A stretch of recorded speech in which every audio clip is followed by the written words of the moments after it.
Pinipilit po ni Libiste nang maglabas po yung DPWH. Mahirap naman pong gawin yun ng DPWH. Lalo't yung dapat na magsabi na yun talaga yung files niya. Ipatay na po. Hindi mo na matanong. Iba po?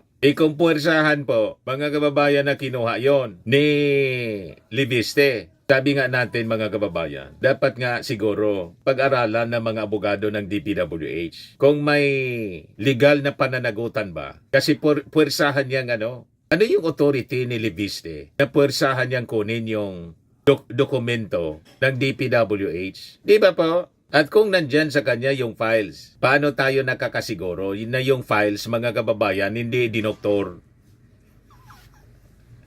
Yon ang predicament, mga kababayan, ngayon sa issue nitong sinasabing Cabral files. Lalo na naging questionable yung authenticity niya nang lumabas yung mga balita, pati yung mga patay na. Kasama daw sa nag-request.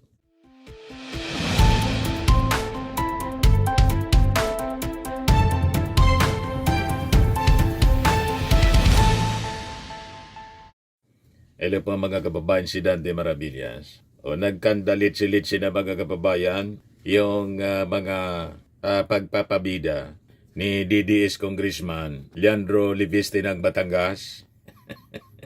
Nakita niya, Mr. Maravillas. Pati ba naman mga kababayan, yung mga patay na kasama sa lista ng mga proponents?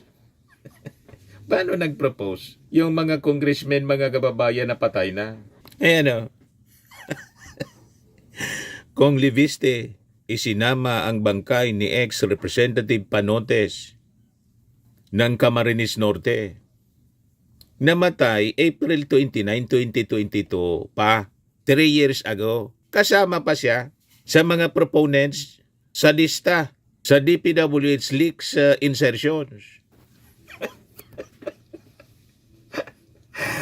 O diba? Mga kababayan, mga may sayad na lang po ang maniniwala sa mga kwento, mga kababayan nito ni Congressman Libiste. Nag-file ng budget request. Paano mag-file ng budget request sa DPWH ang mga personalities na matagal nang patay?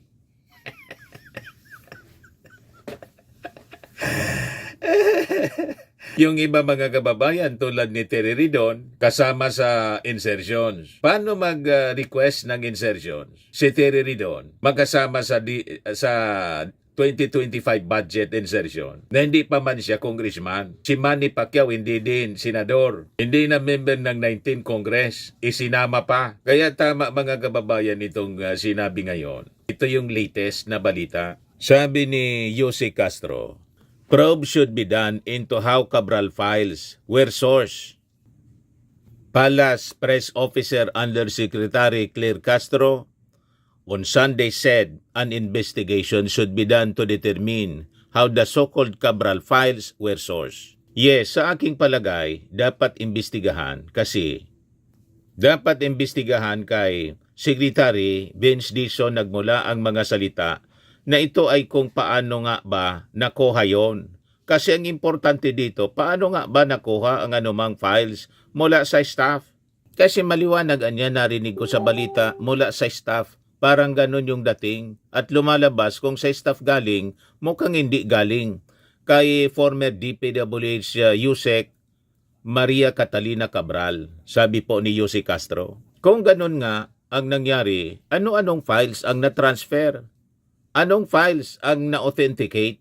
Kasi sabi ni Dizon, Cabral told him that Libiste forcibly got a copy of the files by using the computer of a staff member and saved them to his flash drive. Ang sabi ni Sec Vince, hindi pa niya nakita yung document na sinasabi ni Kong Libiste. So kung hindi pa niya nakita, paano niya na-authenticate, ma-authenticate? Tama, mga kababayan. Isabi sa isang interview nung isang araw kay Secretary Dizon, I've not authenticated the so-called Cabral files. Pinipilit po ni Libiste nang maglabas po yung DPWH.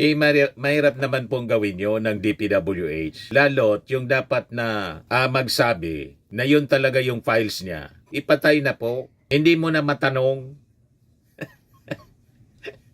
Iba po? Kung puwersahan po, mga kababayan na kinuha yon ni Libiste. Sabi nga natin mga kababayan, dapat nga siguro pag-aralan ng mga abogado ng DPWH. Kung may legal na pananagutan ba? Kasi puwersahan niyang ano yung authority ni Libiste na puwersahan niyang kunin yung dokumento ng DPWH? Di ba po? At kung nandyan sa kanya yung files, paano tayo nakakasiguro na yung files, mga kababayan, hindi dinoktor? Yon ang predicament, mga kababayan, ngayon sa issue nitong sinasabing Cabral files. Lalo na naging questionable yung authenticity niya nang lumabas yung mga balita, pati yung mga patay na. Kasama daw sa nag-request. Yan o. Ano ba? Pati patay at yung mga political personalities na hindi na nasa opisina, tulad hindi pa nasa opisina, not anymore in office, I mean, tulad ni Manny Pacquiao, hindi na siya member ng 19 Congress, kasama sa nag-request.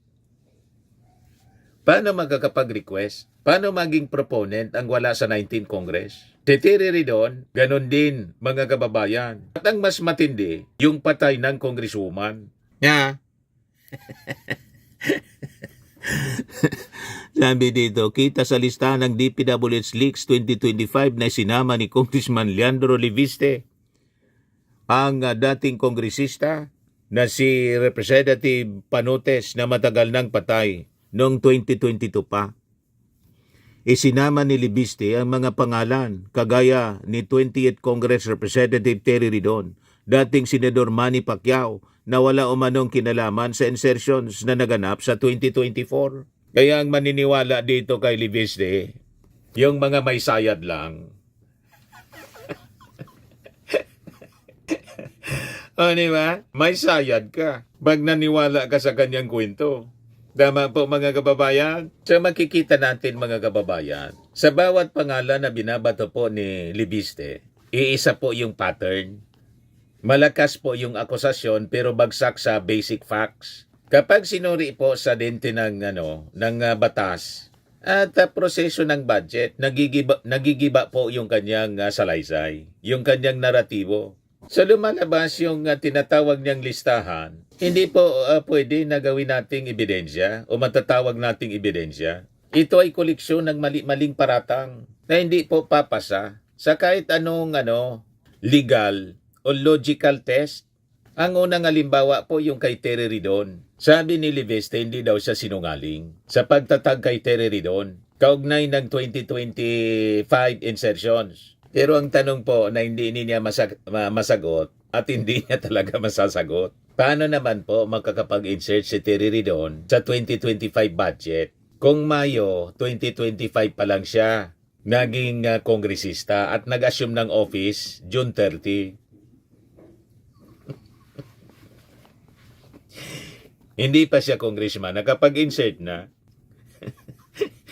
May ganon. Sa budget process po kasi ng Pilipinas, ang budget 2025, binuo, dininig, bago pa man po ang 2025. 2024 yung preparation ng budget. So, ang ibig sabihin, si Terry Ridon nag-insert sa budget 2025 kahit hindi pa man siya nakaupo. Hindi man siya congressman. Ang mas malala, yung patay na 2022, si Panotes 2022, patay na. Nakapag-insert pa.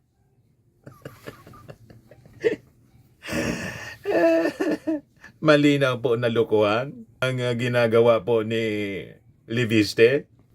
Wala pong kapangyarihang makialam. Ang hindi pa nanunumpang mambabatas, sagaa, lalo pa po yung patay na, kaluluwa na siya, nakikialam pa sagaa.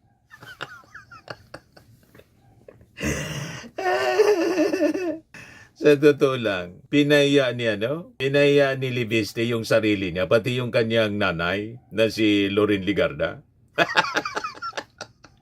Nagmuka mga kababayan si Libiste moron. Ano ba? Kaya kung mali yung pizza po, mali yung akusasyon. Kung imposible yung pangyayari, malinaw na kasinungalingan po.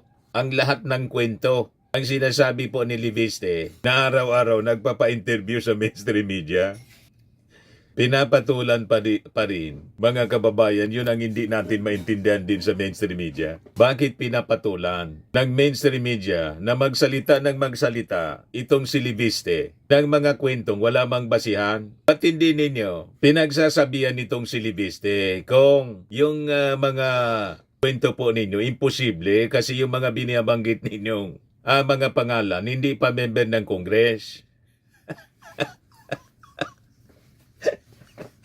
O, di ba? Paano kami maniniwala sa kwento ninyo?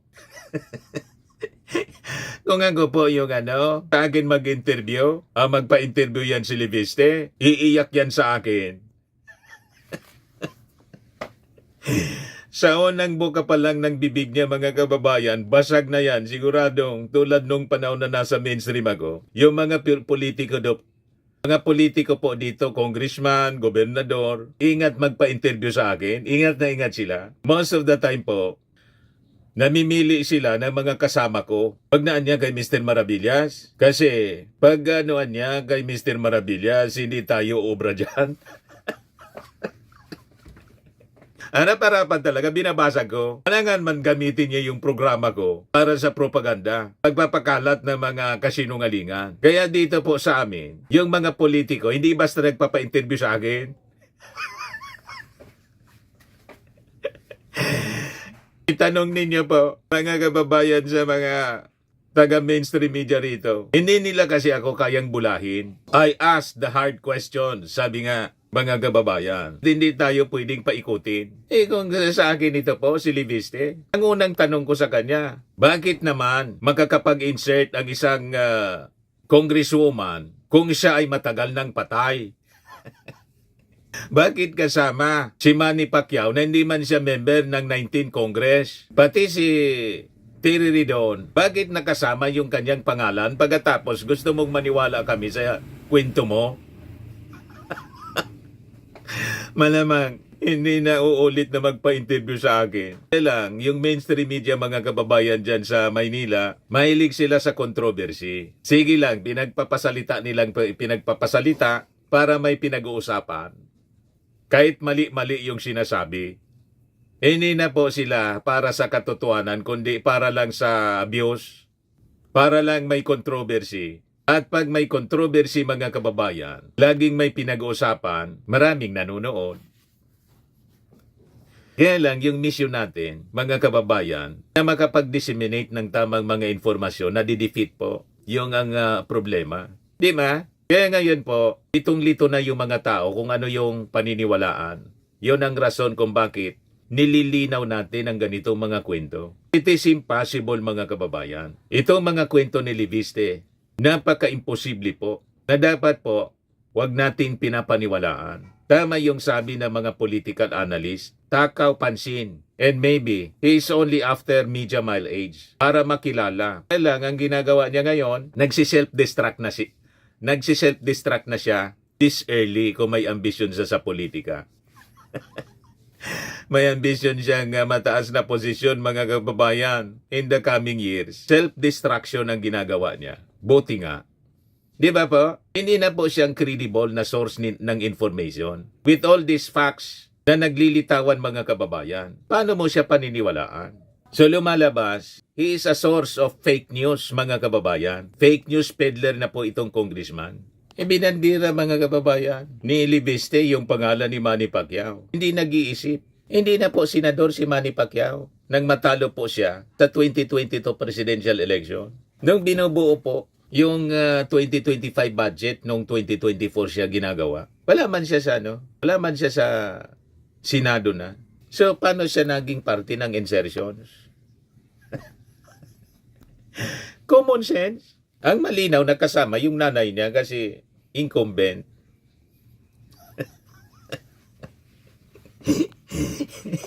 Sabay sabi na hindi naman lahat niya ng insertions masama kasi sabit yung nanay niya.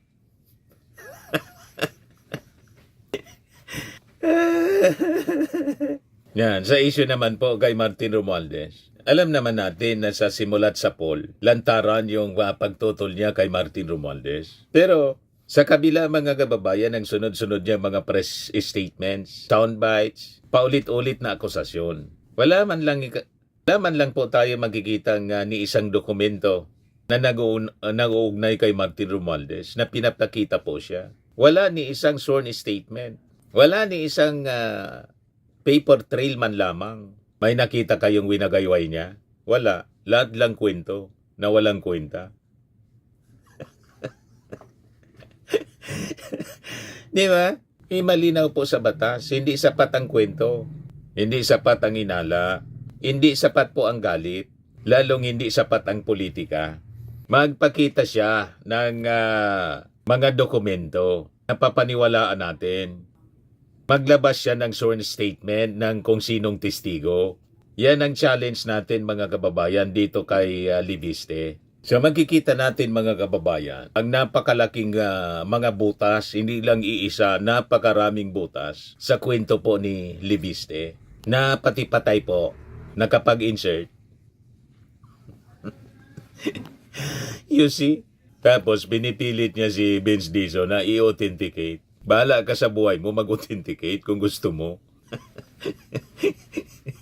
Bakit mo ipapasa sa iba yung authentication yan? Ikaw yung nag-aakusa. Ikaw yung nagsasabi na you have your documents. Patunayan mo na ang mga dokumento mong hawak ay kapanipaniwala sa pamamagitan ng pag-authenticate niyan. Pag hindi mo yan na-authenticate, ang hawak mong sinasabi mong dokumento, wala man yan na probative value. Walang halaga, walang bigat. Kayo-kayo na lang ang maglokohan yan.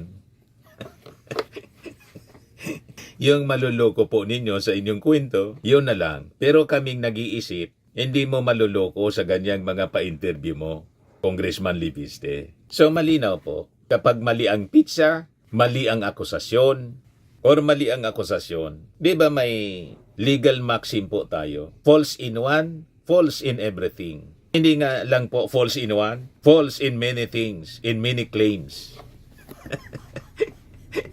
Tama po? Kapag patay ang pangalan, tulad ni Congresswoman Panotes, 2022 pa, namatay, patay ng credibility ng nagkikwento. So malinaw po mga kababayan, hindi lahat ng may listahan may katotohanan.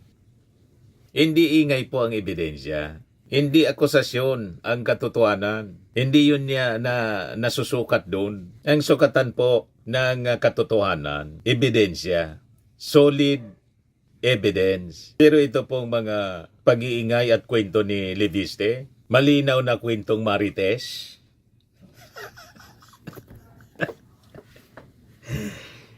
Chismis, mga kababayan. Hindi naturuan ng isang known and veteran na journalist na nanay.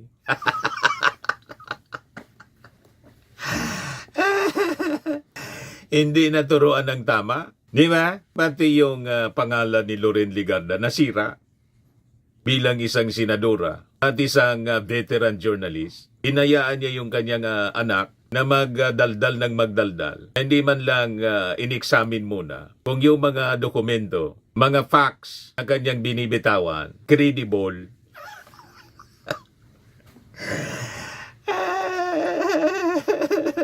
Sinira ng anak yung credibility, yung pangalan ng kanyang nanay at buong pamilya. Gustong magpabida, anong nangyari? Nasira yung kanyang pagkatao mismo. Ayan man lang po, mga kababayan, yung short video natin. Maraming salamat po sa inyo, lalo na yung mga bumati sa aking birthday kahapon. Thank you so much po. Sa mga naghanap ng malinis and spacious fitness gym, pumunta lang po kayo sa aming Colossal Fitness Gym. We also offer Grab Car Rental with our brand new 2023 model ng Toyota Innova. We also accept booking for those who are planning to travel via PAL, Cebu Pacific, and other airline companies, local and international, and bills payment for Meralco Bills, PLDT, Aleco Bills, etc. Ang Colossal Fitness Gym is located at 3rd floor Security Bank Building, Landco Business Park, Legazpi City, Albay. For inquiries, look for Chilon Maravillas. Contact number 0966-802-0949. Yan yung aming Innova. Lagi na pong matao sa amin. Pati mga foreigners po, tingnan ninyo. Mga British tourists sila. Ang lalaki ng katawan na, mga kababayan, nag-gym sa amin. Ito naman po, Indian National. Ito mga mga European sila. Ito naman yung bago naming product na binibenta online, iGlow Serum. Whitening po siya galing sa South Korea. Tingnan ninyo yung epekto sa aking anak na architect entrepreneur, Riz Maravillas. For inquiries, look for Riz Maravillas on FB. Ito naman po, Fairmax Firming and Lifting Cream. Pinapahid po sa mga pulses and other affected area. Mainam po ito sa mga pains at paninigas ng mga kaso-kasuan.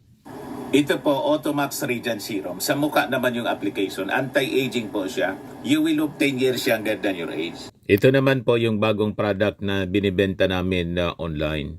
I am a worldwide amazing pure organic barley powdered drink mix from Australia. Endorsed by cancer survivor actress Maritoni Fernandez. Mainam po ito sa mga cancer patients at for cancer prevention na rin po. Para sa inyong mga inquiries and orders, message niyo lang po ang aking anak na architect entrepreneur, Riz Maravillas. Sa mga mahilig po sa mga imported bags and wallets, dumiretso na lang kayo kay Ma'am Eileen Rosales, Eileen Closet po. Nakabase siya po sa Amerika. Sa mga mahilig naman po magpa-spa, try nyo po sa Pamper City by OMG, your luxury escape located at Asiana City, Parañaque City, Metro Manila.